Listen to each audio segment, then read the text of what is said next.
Rob and I worked together a little bit with the Rebel project they had with Baratza. And so Baratza was the small baby company that did little coffee grinders, and then they got sucked in before, and that's kind of how we met with that. But Okay, yeah, yeah, I was about to ask how y'all met. isn't Okay. that it's a small world. It's weird Yeah, how that very. works because Yeah, because Mike's the man, man. He was taking care of all of Baratza when we kind of acquired Breville, and then we started working together on some those finance servers. Remember when they stole yes, it out the kitchen they and stole it. Yeah, they stole them right out of the place. they And stole it's a just server they with stole all our the whole server with like they all took the our whole thing. finance info. It was just in the kitchen in Baratza that somebody walked They in, walked off. stole They went in and stole it out of Bellevue, Washington, and walked off with it. Like That's crazy. Oh, it, wow. it's, but it's wasn't like it's encrypted, right? It wasn't encrypted no, either. we didn't put BitLocker on that because at the time, years back, that wasn't really an issue, you know. Yeah. And yeah, so when we had, I think we had some offsite backup stuff like that. But as far as so they were okay. But the problem was, I believe, was with the data since it wasn't encrypted. They never knew if somebody was going to take it and mount it and read it and use it and whatever Yeah. that. But knock on wood, we never really had any issues with it. I think they just locked it and made it a video game server or something like that. But Physical yeah, security will be that was a big thing after that incident. We said, why is there a server? it's life has a real funny way of educating us through failure. I mean, that's really how it happens. Is once you have a certain incident that happens, it never happens again. Like you Yeah. learn pretty quick, especially if the situation sucked and it wasn't fun. You learn, hey, this isn't fun. I'm not doing this anymore. So we just, you learn to adapt, you learn to change. And one of the things that I think has helped really the most is being able to learn just to do things differently, like to hyper focus just in certain areas of your life or certain interests that you have. Just get really good at it. Like it's kind of peaceful. Sometimes you listen to your music, you get in a zone, you just take that one thing and just get really, really good at it. And Really good at it. that's what I've been doing with just like, network management for small businesses is putting together systems, processes, and templates to be able to drive it. And so the password thing though that we were talking about, I'll tell you, I mean I used to drink a long time ago, like before, like when COVID was there, and I drank. So it was because of passwords. That was the reason why I drank. And it's like it was crazy to think because it's like every night, you come home and I've got all these stupid passwords in my head that are memorized, and I have over 374 passwords currently, and those aren't finance passwords. Those are just regular passwords for different systems I use, websites and whatnot. But it's like I would look out the kitchen window and I'd have one beer and five vodkas, and I would drink those vodkas trying to erase all the passwords in my head because it would bug me because like every day of my life, the phone would ring or a text or something from somebody, and I would be, "What's my password?" And it Yeah. could be Wi-Fi, could be for their house, could be for their business, could be anything. And it's just like I had that so much. That's why my brain would like memorize these things because it was like some form of fear, like PTSD, just like, oh my God, it's another one of these. And I just dreaded it. Like, what's my password? So then it's like, so I hit a certain point in my head where I did not want to know what my own passwords were anymore, just because I had all this random crap in my head. I mean, I've got passwords from 2000 in my head still. I've got IP addresses in my head from 2000, like that I've memorized.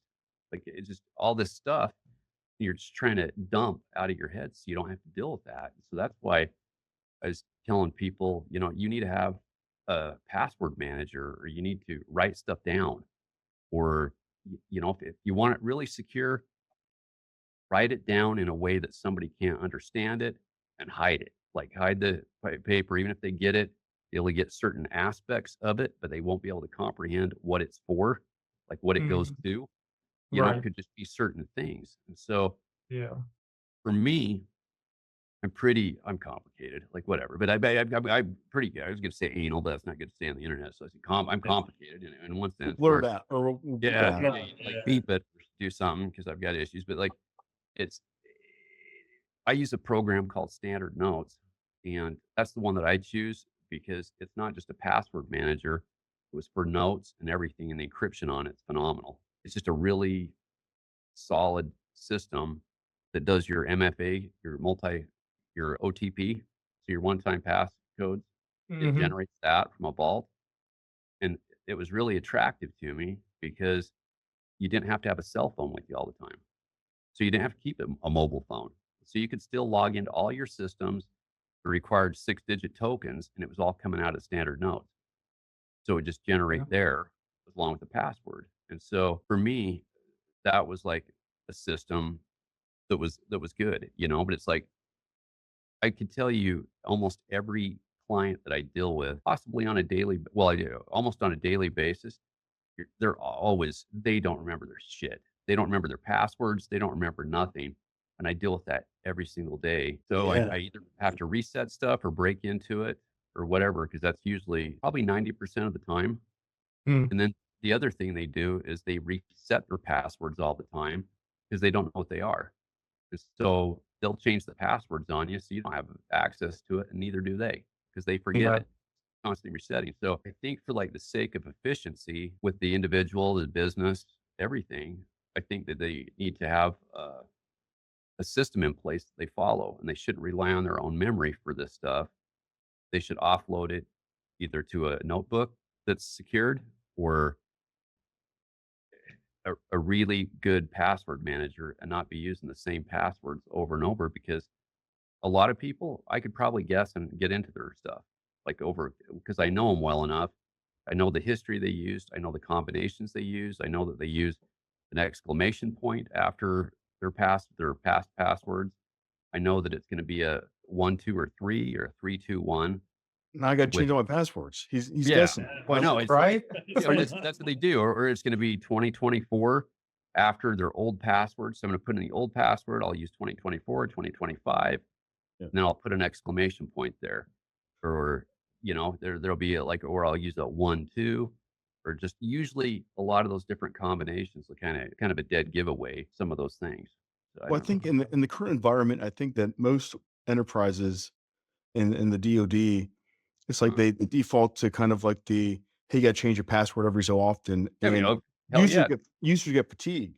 So they'll just change the last digit, whatever it is. If it's a number or a letter, they'll just go to the next one, yes, or they'll just do the year at the end of whatever the main seed is, and then they'll just add 2024, 2025, or yeah, whatever, which make it really easy to guess, for attackers.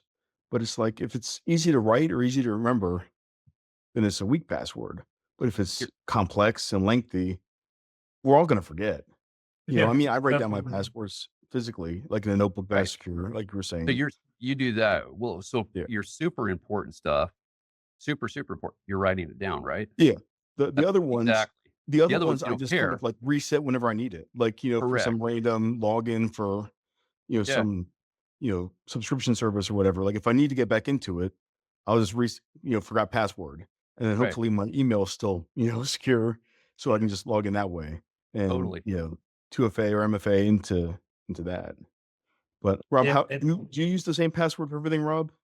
No, I definitely don't. So I think we all might use passwords differently. I kind of have them into 3 tiers. So I have I have like the lowest tier are the passwords for like things that I don't really care about, right? There's no sensitive information, like, maybe for my PS5 account, or if I'm gonna play video games online or something, I have a password that's just a throwaway password, right? Nothing Yeah. important Yeah. is used for that password. And then I kind of have like a tier two, which is kind of like my personal stuff, and then the tier three is like my financial things that definitely want to, keep secure. Those passwords are super long. Have a password manager, like Mike mentioned. I think I have, just for my personal passwords, I probably have like 50 or 60 in there that, I try to change out. And of course, I'm not going to remember them. So I just throw them in the password manager, right? And the one I use is LastPass for anyone out there who might be interested in what kind of password managers, to use. LastPass is a good one. One Pass. There's a couple. There's a lot of them, but yeah, I pretty much I have my 3 tiers. So the throwaway one is the same across those accounts because there's nothing important on them. I don't care if those get compromised. But then the tier two and tier three, yeah, those are changing, right? Like those are super secure. I only have one password for, let's say, a certain bank account, and a separate bank account, I have, a different password, right? So if one gets compromised, I don't want all my assets to get compromised. Same with my social Good. medias. Like, social media is growing. Attackers are trying to, compromise people's social medias and kind of scrape data. LinkedIn is a huge one. They'll scrape all your information, see what, you're doing, what your company's using, which tools, right? If you have Azure expert or AWS expert in your, description for your company, well, an attacker can go in and kind of scrape that and say, okay, well, they're using Azure, right? Or they're using AWS. Well, now I know what cloud they're using. Now we can go target it and stuff.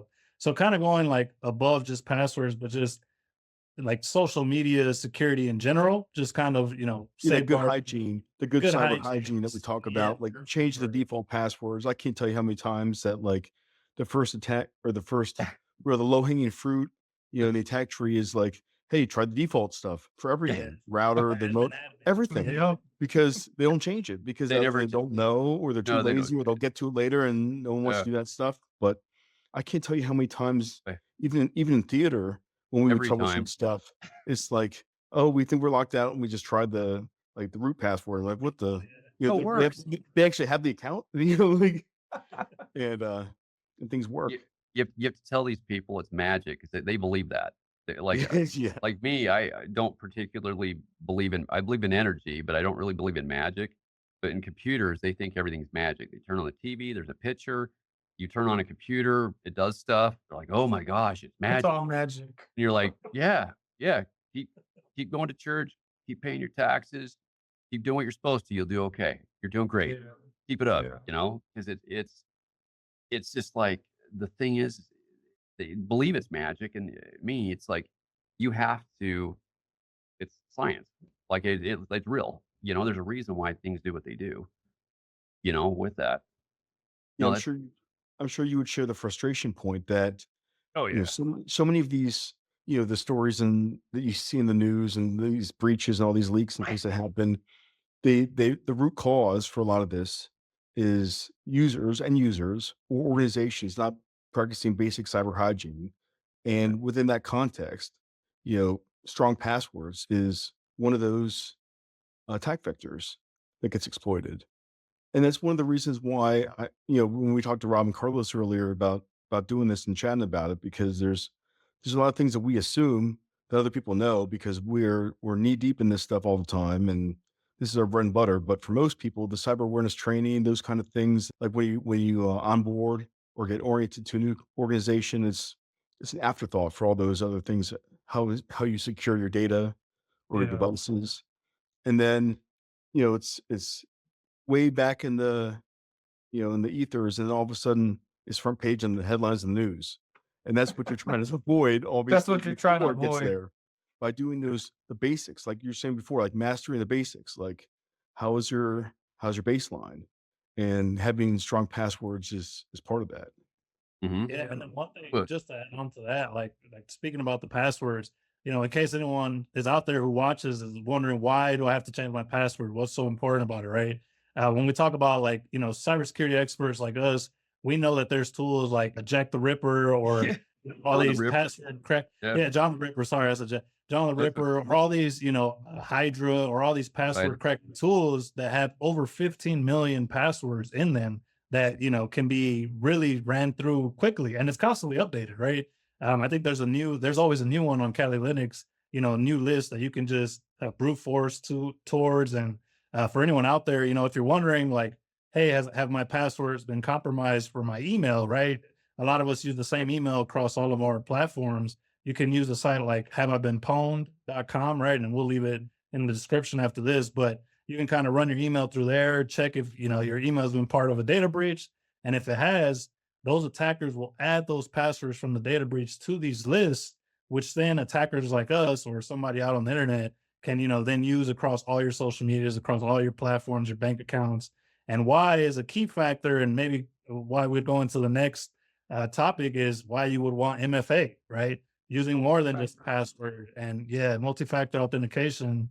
But yeah, I just wanted to throw that out there. Like the reason you want to change passwords is they're constantly breached. Even if you don't know about it, your password is probably on the internet somewhere. Your date of birth, your social security number, like Phone you will never number. know if your phone number if you don't check, right? So a website like haveibeenpwned.com is a good one, and there's a couple other that we'll share, but yeah, just that's why you want to change your password. Yeah. Oh, you're on mute Sorry, it's down. me. Do you guys in your personal life at all ever use like the hardware tokens as part of that? A Or YubiKey? yeah, Yeah, I've got one. not just for like with work, but like for Oh, personal. for personal? Yeah. No. This is a Uh, $1 million key right here. the well, YubiKey. here's my Ooh, really not. YubiKey. We all have YubiKeys. Oh, you can't Yeah. even like blurry. Yeah. Yeah. So we have the YubiKeys, but I personally don't use the hardware token, mine, because the security I have for like my standard notes program, it you could use the hardware token with it, possibly. Like you could, it still allows you to do it. But this on if somebody were to break into my thing, they deserve it. Like that's kind of how I look at it at the end of the day. Like they've earned Oh, it. yeah. Like they'd have to They put tell the me damn how thing. they did it because I'd be curious. I'd say, okay, I'm not mad at you. You took everything. I'm broke now. It's okay. But how did you really do it? Like I would want to know that. So the hardware token, I don't use all the time. Like for my client that requires this particular one, the DoD client, we use a program called Green Radius, which is a smaller version of what you use. So it's scaled for smaller businesses, like 50 users and stuff like that. Nothing like massive, but it does Radius and LDAP authentication, so you can do both. So it doesn't matter whether you're authenticating Radius or VPN connections coming in. So you'd have multi-factor on your VPN for Open VPN. So it does a lot, but sometimes if the connection is not stable on the VPN between the buildings, like locations and stuff like that, we were having problems with authentication. You have to authenticate offline with the YubiKey and certain stuff like that, and it almost makes me feel like I'm being held hostage by myself with my YubiKey. So it's like, screw this. But no, a hardware token, I do see the value in it because it does add a extra layer. But I've been trained to trust your instincts first. So it's like initially it's trained to trust nothing, question everything, trust your instincts. And that's kind of Zero how trust. it was That's until zero you trust. can. Once you understand it, then it's fine. But a lot of times in tech, at least I see two pictures all the time. And it's the picture that they want you to think it is, but then there's what they're doing with it in the background. They don't tell you. So there's those two pictures. So I see that quite a bit. And, Donald, going back with what you were talking about with users, they don't want to change their passwords. A lot of people resist change. And so just trying to get them to do that can really be like an act of God to get them to really do these things. And we used a program, a system called Know Before, which Kevin Mitnick, before he died, he was a hacker, and this was his business. And so we had a contract with them for the cybersecurity training for the employees. So you add them in, you can add the training modules and different things like that. And it's like no matter how many times you tell these guys and girls, it's like don't do this stuff, they still click on it. Like I can't even tell you how many times I get these trip violation emails after I set up campaigns and they're clicking on them still. And it's like you don't hover over the link. Like you can tell that email isn't legit. You can tell, you can tell. You look at the emails, you can tell they're like fake, and so like what I will do on the internet to kind of mitigate these types of things so it doesn't happen is I'll use fake identities with a lot of garbage, even with the clients. So I won't use my real name. I'll use a fake name even with them. Like it'll be my real first name, but my last name, it'll be similar, but different, totally different. And so then I'm getting emails from they're trying to fish you. They'll fish you with that name. They won't fish you with your name, the real name. So as soon as you see this crap name come in that you made up, that you use all the time, like Mike Hunt, is they know that that's what it is. And so that's what I use on there is Mike, because it's Mike Hill, but I use Mike Hunt for the thing. And then the hacker sends you the email. Hey, Mike Hunt, click on this. It's real important. You don't have to Yeah. think about it. Yeah. You set it up so that they did that. And one of the other things that happened was many years ago, we had a massive data breach, and it was from a company I'd never heard of in my whole entire life. But it just boom, like it just magic. There it is. It was called Ipsilon, and this was a number of years back, and it was the largest data heist in the whole world. Woo!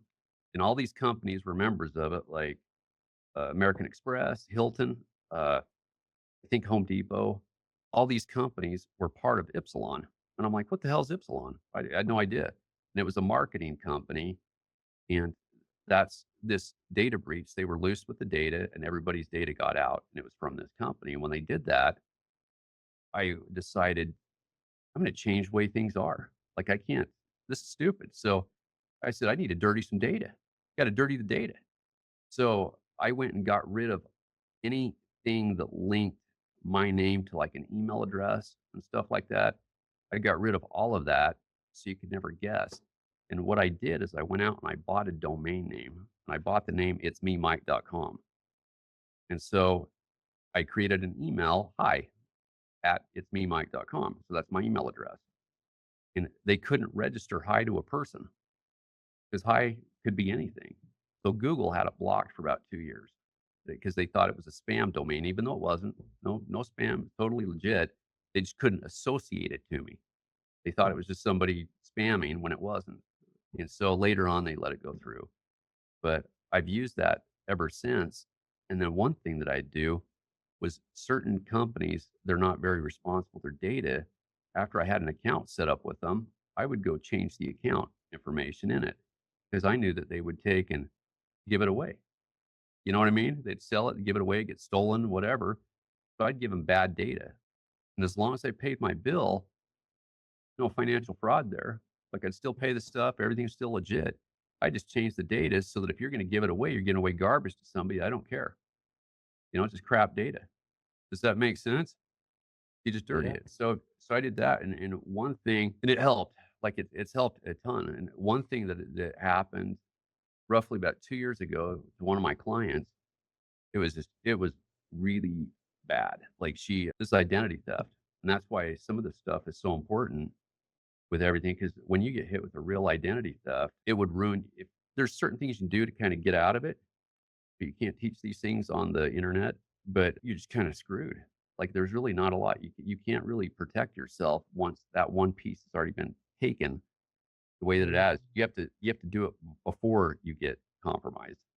You have to set Yeah. yourself up before, not after, you I know? think I think that's why privacy is becoming such a huge thing in Oh, today's world. Like all these like CCPA in California, totally. GDPR there in the UK. Like Out of the UK. Yeah. yeah, we know our privacy information. Like people can conduct identity theft, by just scraping the internet. You can find your social Please. security number somewhere on a data breach, your date of birth, and your name, your phone number, and now I'm you.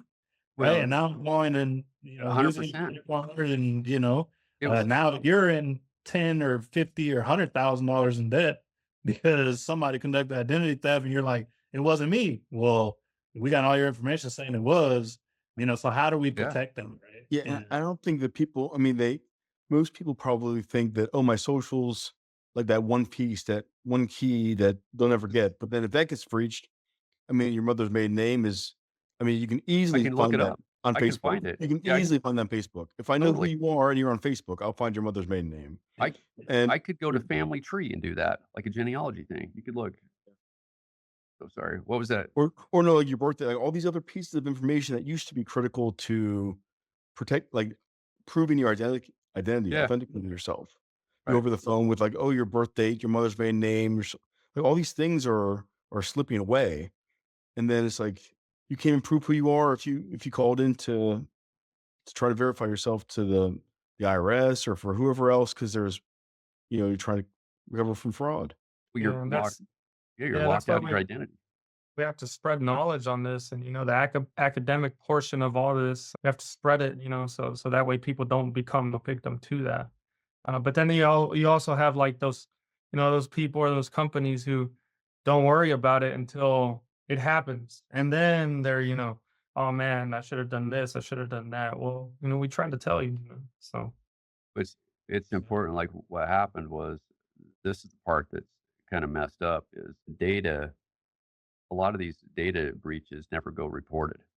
So you see the ones that do get reported, could be a couple reasons. Maybe they chose to report it, but Yeah. maybe they were exposed and had to report it. So there's like you see differences. And what happened here in Utah is the DMV's database got stolen. Our Department of Motor Vehicles never got reported. Total Yeah, I BS. heard that. Yeah. It got, and what happened is they uploaded all of everyone's data to a database that I found online, and they were selling it in chunks. So I think I don't know if it's 10,000 or 100,000 names at a time, but you could buy chunks of the database.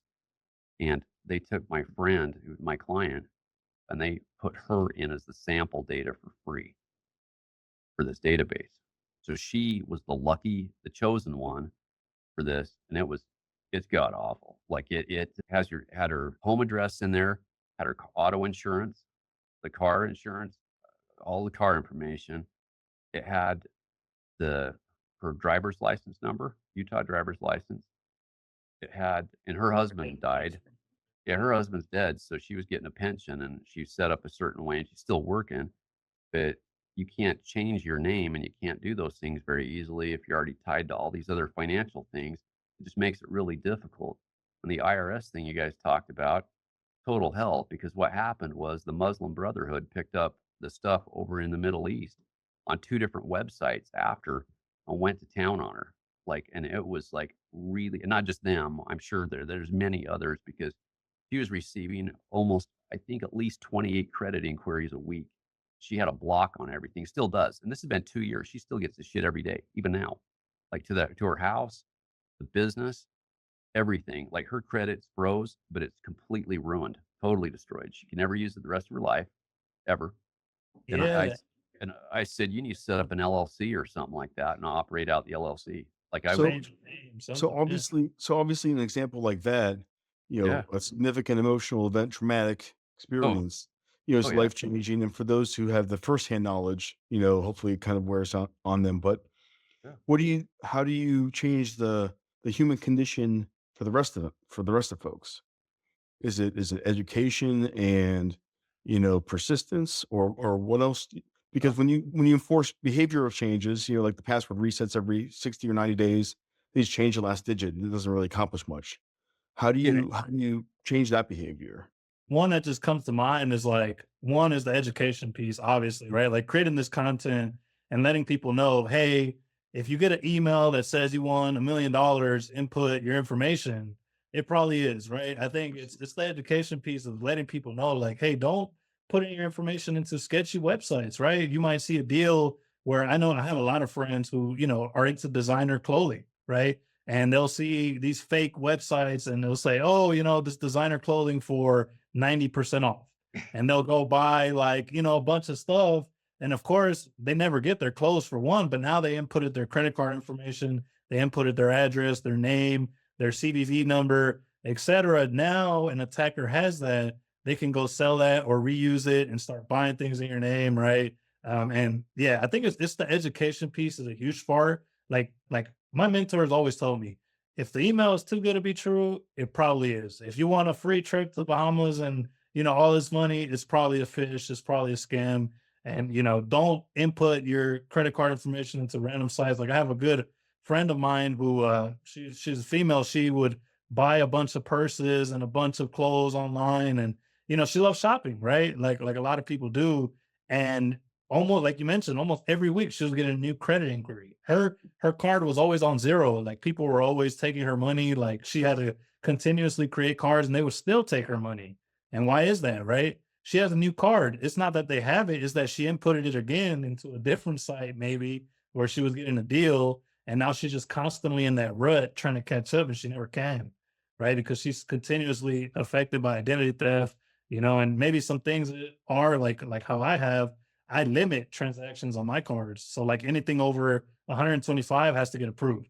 So anything over $125 has to get like putting safeguards on your credit cards and back to the MFA, making sure your accounts are secure. But yeah, really just But education. I think is a big I think piece. these So, problems are only going to get worse with AI, because Oh, usually, like in the past, most of us would laugh at how comical these phishing email attempts were, with half the words were misspelled and everything, and it's like you just pass around as like a joke. But I think, with the natural language that can be emulated, Yeah. pretty effectively, like in the social engineering and the scraping off the internet, like I think they're gonna get better and better, and it's gonna be more and more difficult to be 100% vigilant on not falling for it.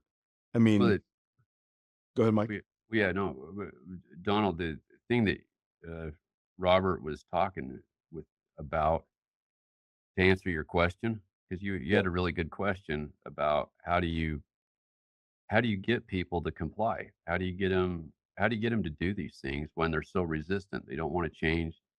The truth is, most of them probably won't. Like, because your real people, you have two different types of people. You have proactive and reactive, and most people, I think, are reactive. They're not proactive, and so the clients that you're really going to want to work with, honestly, are they're proactive. They don't want to deal with problems. They don't care. They don't want to. Their time's too valuable. What they're working on means too much to them. It's like they'd rather not even have the problem. And so you have to be proactive, take care of these things to implement, the multi-factor authentication stuff, have the better passwords, and you have to enforce it with your policies, which it sucks because it creates more administrative maintenance for you. Because what ends up happening is the user doesn't know how to generate a password even when you give it to them. They can't make a complex password. It keeps failing, so they come to you and want you to help make them one, which is okay. They don't want to change the password, so they fight you for it. They don't want you to have a policy that requires to change it every 45 days. They complain, like that sort of stuff. And then to top it off, they lock themselves out of the system because they forgot the password they've been using, and they trip the system, and they get locked out after 3 times. So then they can't they can't get it. I So think so you have to unlock them from the system. You gotta unlock them at a green radius or whatever. You gotta go, like, they get lock themselves out all over the place, and it takes you 15 minutes plus to get that one user back on their system do because you of all the think systems you have to log into.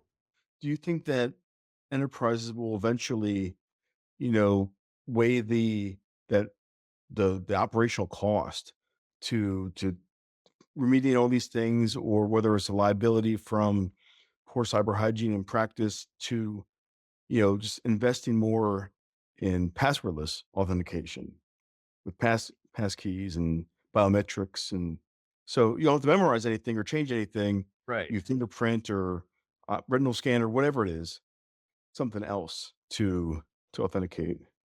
Yes, yes, and no. Yes, they will. I'm sure they'll explore all kinds of different avenues to be able to cut costs so that they don't have such high costs with all these different systems that have to be implemented and enforced. But here's where they don't have that option if they're going to be in business is the insurance companies dictate everything.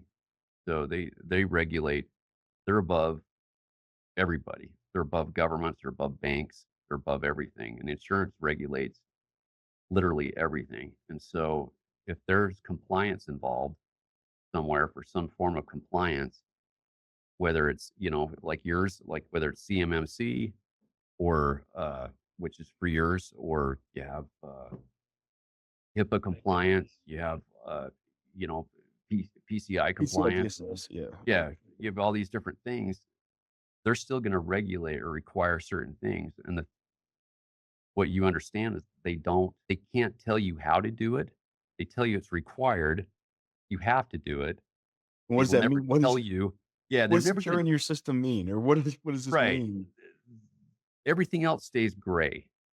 Yeah, It's always probably gray. intentionally too. It's But that's just intentional. Yes, it's very intentional. It's very gray.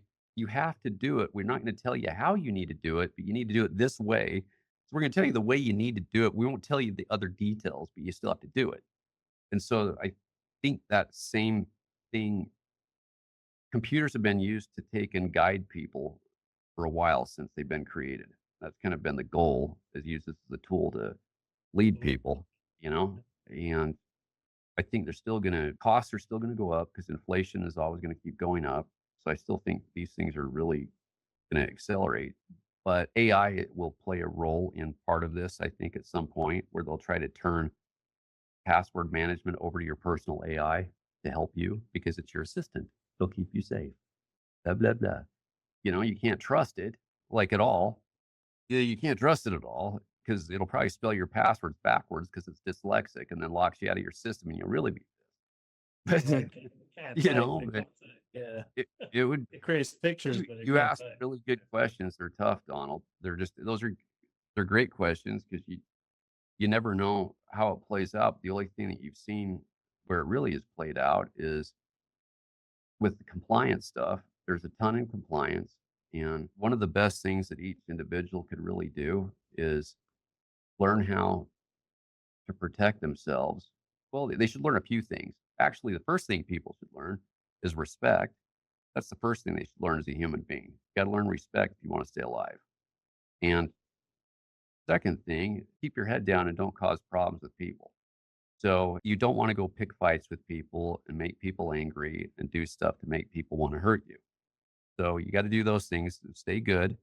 And third, I would definitely be proactive and look at establishing some sort of estate asset protection on yourself prior with an irrevocable trust or other means to protect you before. Because at the end of the day, you really don't want to own anything and you really don't want anything in your name. So if somebody steals your identity, you really don't care. They have a shell.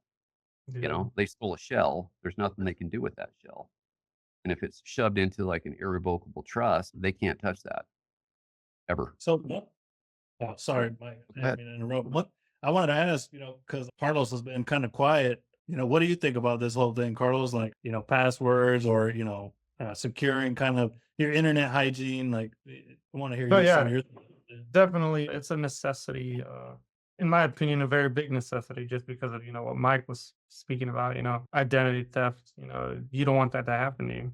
And it can happen from the most simple thing, you put in, you click, you go to your email, you click on the most basic generic email, and then boom, there you go. Now they got everything from you. But one thing I will say is, like you were saying, is the education portion of it. It's one thing that should always be at least thought of and then taught, whether at the most basic level or at the most highest level there is when it comes to education for MFA, or just the simplicity of just creating a complex password. Not a lot of people know how to do that. A lot of people would just put, 1 or 0 through 9, or add a couple letters here and there. That's not complex at all. You need to, What make is it a longer. complex Say password? again? Like what? So like, what is a complex password for people watching? Like, what would we recommend? I guess as like a complex password for people like I would say a closing. password, longer than 10 characters, not just letters, lower cases, put numbers in there, mix it all up. Don't make it, and even if you do put, numbers and letters, don't let those numbers and letters spell something that is very well known, whether it's your mother's maiden name Or or, like you passing know, Yes. dollar dollar. exactly. Your Yeah. You're not address. fooling anyone. I mean, maybe like Yeah. 20 years ago you were the first, but today Yeah. it's the first thing And- guessed. And another thing is after you do that is obviously, step 2 would be maybe a pin or a token, depending on, how you are. And then third, what I like to do is biometrics. You can't go wrong with biometrics. You have different layers of the security. I mean, it's going to be tough for anybody, in my opinion. Yeah, that's great. Yeah, I think like bring back to what Rob said before, it's like you protect that data or information based on how important it is. Yeah. If it's just like a throwaway thing, Level 1 through 3. yeah, exactly. Something like that, where there's like the last password for for your password manager is something extremely complex that no one's going to guess, but my memory. And then, just kind of going back to what Mike said too, as far as like with the insurance companies and compliance, it's like a lot of these things are kind of driven based on motives, from external sources. Like the government requires this, or insurance companies require this because people are lazy and they want something that's simple and easy to do because they don't Maybe they don't hold the risk because the organization does, or the federal government does, Yeah. but personally, they don't see that in front of them until something really bad happens. Yeah. And like you were saying before, Rob, the education piece is really, really critical to get the word out and make sure people understand that it can be a life-changing event to have all of your identity stolen. And it Yeah. could be as easy as having an extremely weak password on your Gmail, for instance. And that links to everything, or losing access to your phone. I mean, our whole lives exist on our Yeah. phone. We're talking And about like oh, go ahead. Go ahead. oh no, and like that could be almost irrecoverable for in some Yeah. cases. Like your friend had, A happened to. lot. I've Yeah. Yeah, and we talk about like your data, right? Like all your pictures, all your videos, all your memories of, that you've built over the years of with your family, with your friends, whatever. Imagine a hacker gets in, encrypts all your data, right? Ransomware attack, and is now asking for, I don't know, like $1,000 or $5,000 for your personal machine to get your data back, right? And you don't have $1,000, $5,000. Well, now all your memories are gone, all your data's, all those memories are just poof, gone, right? And because an attacker was able to compromise your machine. So it's kind of like the reason why you want to encrypt your machines, one, but two, always have, strong passwords. And that's kind of why I like this new Mac that I bought, the M2. It has the biometric, Yeah. finger Fingerprint. to get in. Yeah, the Yeah. Yes, fingerprint thing. Yeah. which is really awesome, right? Something as simple as that, real easy for an end user like us, but super secure. If somebody was to steal my laptop today, to get my fingerprint would be way harder than trying to find a password, right? Even if I have a Yeah. complex password. So yeah, I think it's just key to always protect your stuff. So everything that Dom said and just your data, right? You love your data. It would suck to lose all the work you've done. Say you've been working on a project for 2, 3 years, whatever that is, and then it's just poof gone, and somebody else stole it and now stole your idea, right? Like just things like that are the reasons you kind of want to protect your data. Even going as far as the file itself, right? You can password protect the file itself.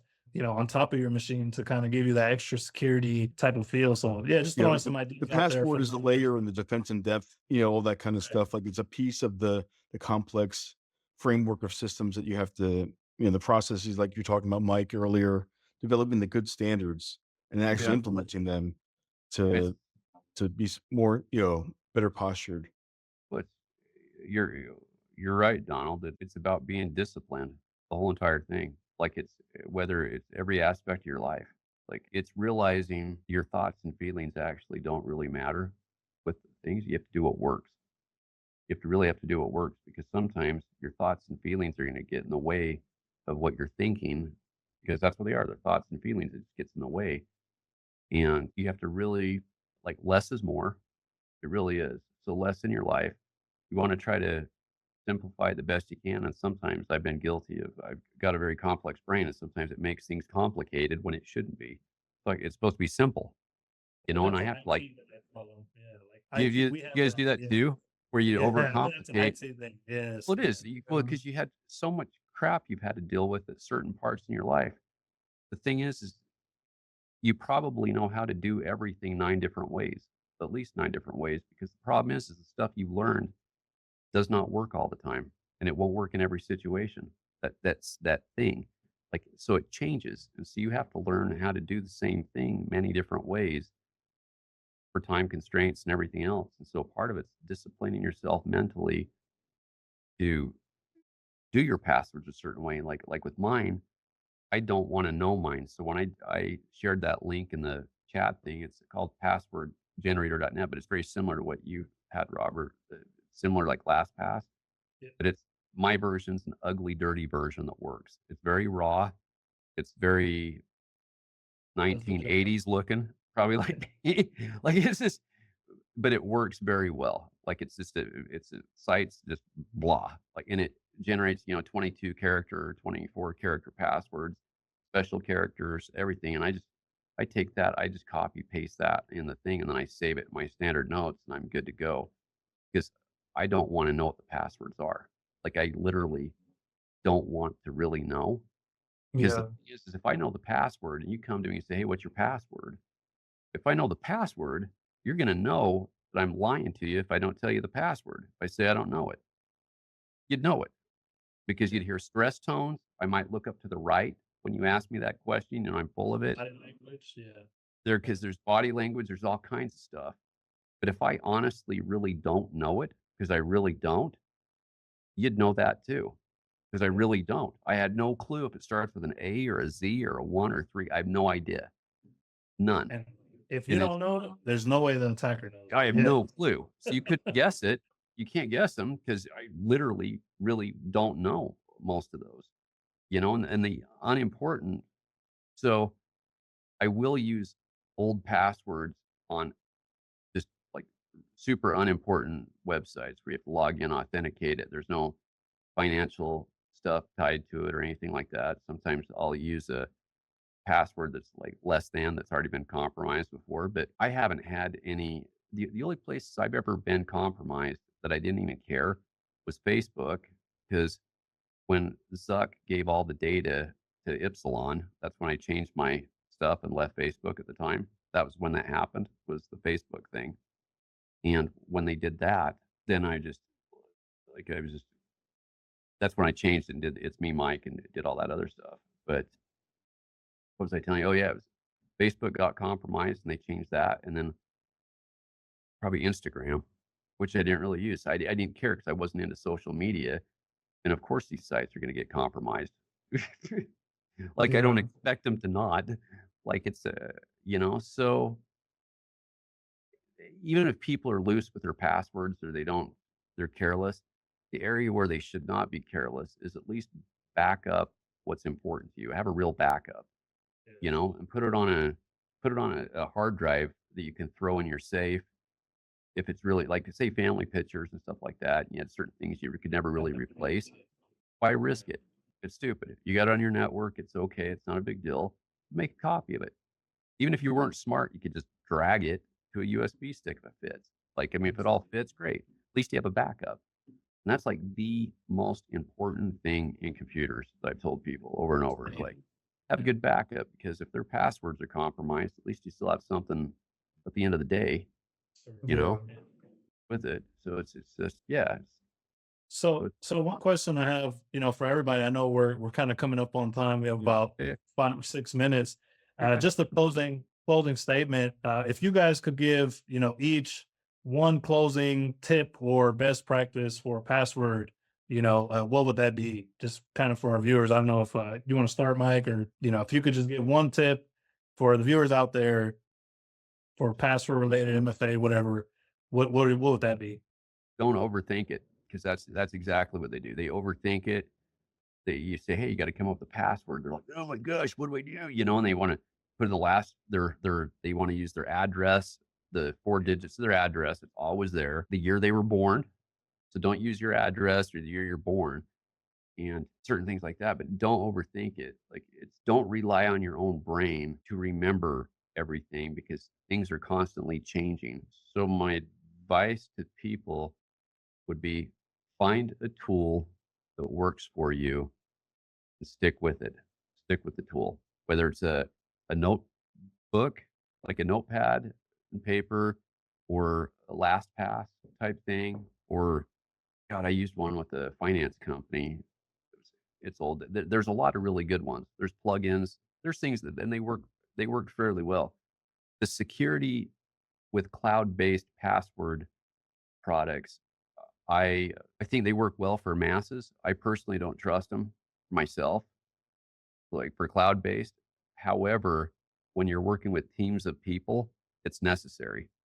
So when you're working with a group and you have to share the password to the group, certain things like that, I see where that is necessary, where you have to give up some sort of security to focus on productivity because it'll make it just holds people back too much. If it's too secure, too complex, it's going to kill productivity. It'll kill profitability too. So you don't want to slow the organization down. You want to secure them to where they work as good as they can, and they don't have to be completely bulletproof. But you have to have some protocols in place. The protocol they're super important. And the protocols have to be in place, and then documentation's heavy. and you have to know how to follow that protocol. And so it Definitely. just goes back to discipline, honestly. The whole thing. Yeah, I think that was a great answer. I'm sorry, Yeah, it's a hard answer though. You got me thinking for a second. It made me sweat actually. I started no, sweating with that answer. I did. Like I did. It good. started kicking in. I was like, I didn't even have dinner yet, and I'm still sweating. I'm like, wow, I'm eating myself. What an answer. Yeah. Go ahead. Yeah, what about you? A piece of advice for the viewers? Oh yeah, I would just say, kind of to echo what Mike said, balancing the security and usability for what you're actually protecting. So if it's not important, then you don't have to care too much. You might have to worry about, well, your email is tied to something or whatever. But understand, like, really, I mean, I can't tell you to care about yourself or your data, but you should, and you want to learn that the hard way. And part of that is understanding what you're putting out there, whether it's in the cloud or on your own devices, and securing that appropriately based on how important stuff is to you. Mhm. Okay, definitely. No, good Yeah, answer. and I would say is learn the basics. Really, learn the basics when it comes to anything generally.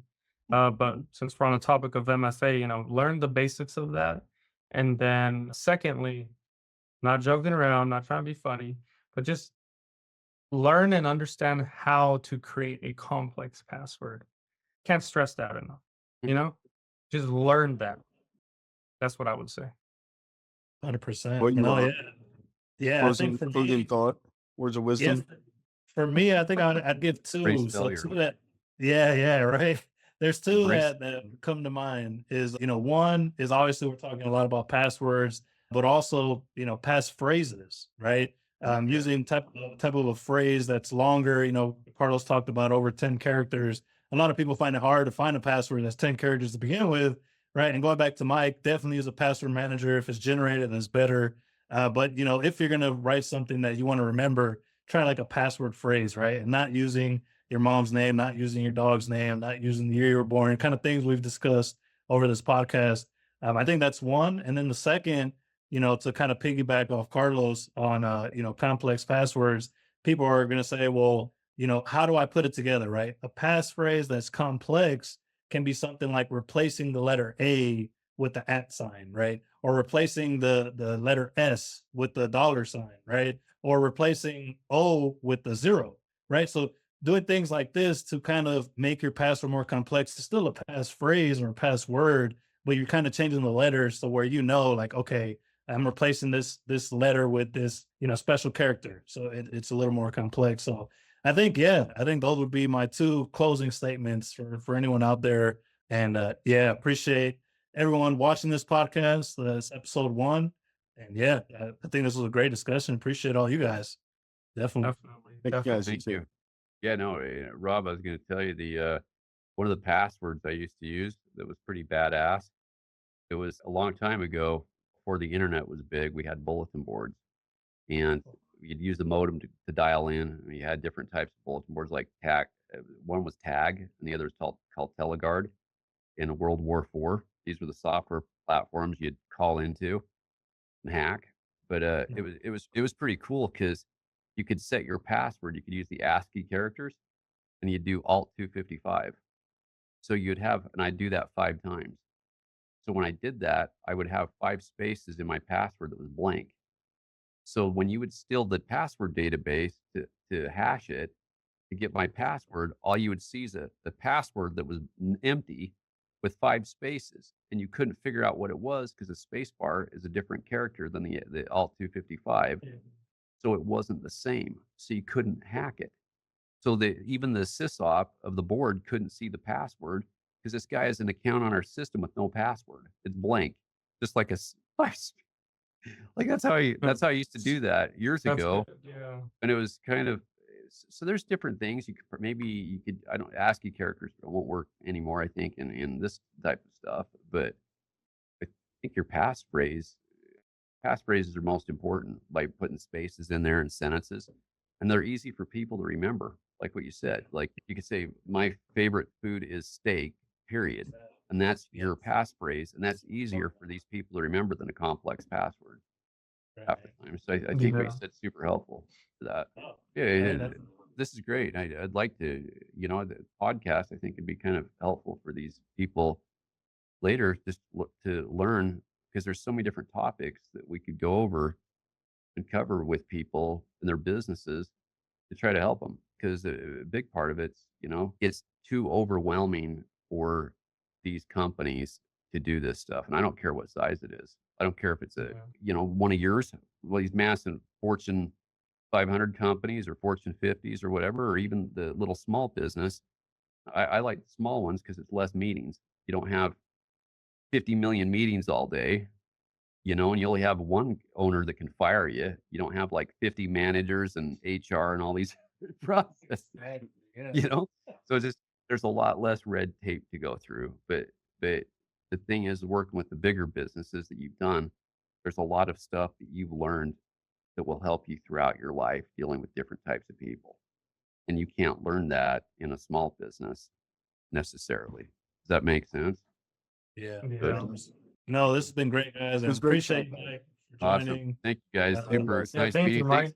Thank you. meeting you. Thank you, Carlos. Thank you, Donald and We'll Robert, do it for again. letting me be on this thing. Have a great night. Sleep Yeah, well. definitely. Bye-bye. Take care, guys. Bye.